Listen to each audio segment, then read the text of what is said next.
Have you ever wondered how a fabric collection comes together? I'm here with Luana Rubin. Welcome. Thank you. Happy to be here. So tell me a little bit about your background and how you've gotten interested in designing fabric or designing collections of fabric.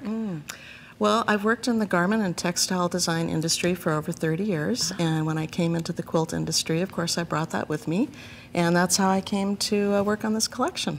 Tell me about the collection. Well, this is a very cool project that I'm doing with SAQA.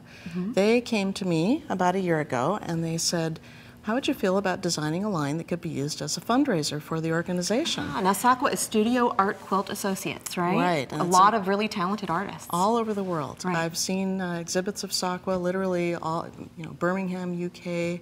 I know it's in South Africa, in Australia. So I said, you've got all these talented artists, why don't we turn it into a contest? And we can put a call out to all the artists, and I will curate, and then I'll bring the collection through the whole process. Fascinating. Well, I don't know very much about the process. Can you explain how that works? Yes. Well, there were 209 entries from all over the world, and we came up with 6 artists who are the finalists, which is very exciting for them. I'll bet. What a thrill. Yeah. There are a couple of them who are out there in the industry, but many of them, this is going to be their very first time that they've got their foot in the door with a fabric company. So it's exciting for them. And these are some beautiful, beautiful fabrics. Well, this is just on paper, and this is the other thing. It's all created and printed out on paper first, and then it goes through the process of the screens being engraved, the strike-offs, which are the first samples being cut, and here we're just looking at the artwork itself. So is it going to look really different on fabric? Hopefully not. Yeah, that's the goal. That's the idea. Okay. But let's talk about the whole process. So from those 6 pieces of artwork, those 6 artists, the very first piece that I want to talk about that really illustrates this process is this ombre print. It's gorgeous. It really is. And what's very interesting about this is the original piece of art was just basically here to here.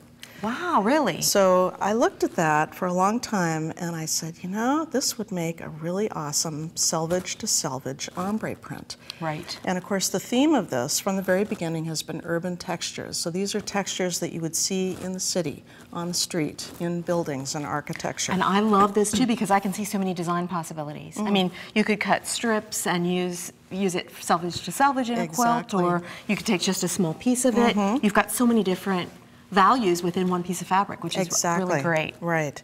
So we developed this idea, and we developed, of course, it's a 24-inch repeat.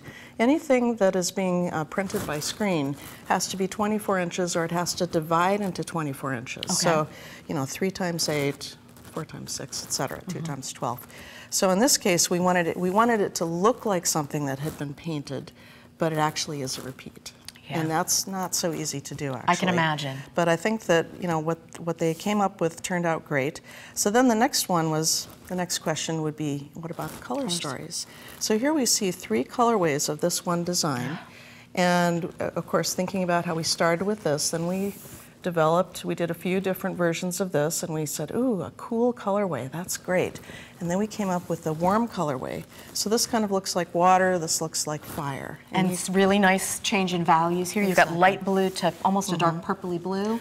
Right. And these are really analogous colors too. You can see kind of the turquoisey that go into more of the violet blue here, and then the gold that goes into the orange and the red. Beautiful, beautiful. So we're always thinking about how the colors can go with the rest of the collection. Okay. So the next artist who was chosen created this, which is very large scale, and I think we actually enlarged it a little bit. This is one of the things that we work with too. When we take, in this case, 6 different artists' work, and yet how do you bring it all together to make a cohesive collection? You've got to have some big scale, some small scale. So did you blow some things up and shrink some things down? Okay, to get to that. So just like we had to manipulate this to turn it into the ombre, this is pretty close to the original artwork, actually, and it was very exciting to see this because it really sort of informed and guided us to what we were going to do with the rest of the collection. So you can see the great drippy black splotches and lines, and yet the multicolor. And you can see we were looking at this when we were inspired to create these 2 colorways. So you've got some of the orange and some of the blue. Right. So this is what we call a bridge piece because it can be used with all 3 colorways. Right. Okay. It connects them. But of course, we like to have more than one color. So we also developed a cool colorway, and I'm going to put this on top of here so you can start to see Beautiful, how right, you can see it go together. Right. Right. And this was the warm colorway. So you can see it's the same design, but now we have all the colors that are picked up in this color story over here. So that was exciting when we figured out, okay, that's what we're going to do. We're going to have a gray neutral, a cool, and a warm. So now you've got some other fabrics that mix in with all of these. Right. So let's take a look at them quickly. So this one, I believe the original artwork was inverted. It was dark scribbles on a lighter background. Okay. So we flipped it, but we kept it in the blue. It looks more like chalk now on a chalkboard. It does, and actually that's what we thought of when we saw it, so that goes with the blue. We said, hey, that's exactly what we're going to do. This looks like, you know, the kid staying after school, but instead of I will not, he's writing scribble, scribble, beautiful scribble, scribbles. Being an artist. Yeah, right? Beautiful. And this, of course, this is one of my favorites, the gold with the red that really pops. And it kind of has that fiery type scribble. But again, in a smaller scale, because you always want to have different scales. You want to have some multicolor, some dramatic, some that are calmer. So this is more of a calmer blender type of. Right. So let's look at the others quickly. So here we have what is bubble wrap. Great. And you can see that this was, again, manipulated to have more contrast and different color combinations.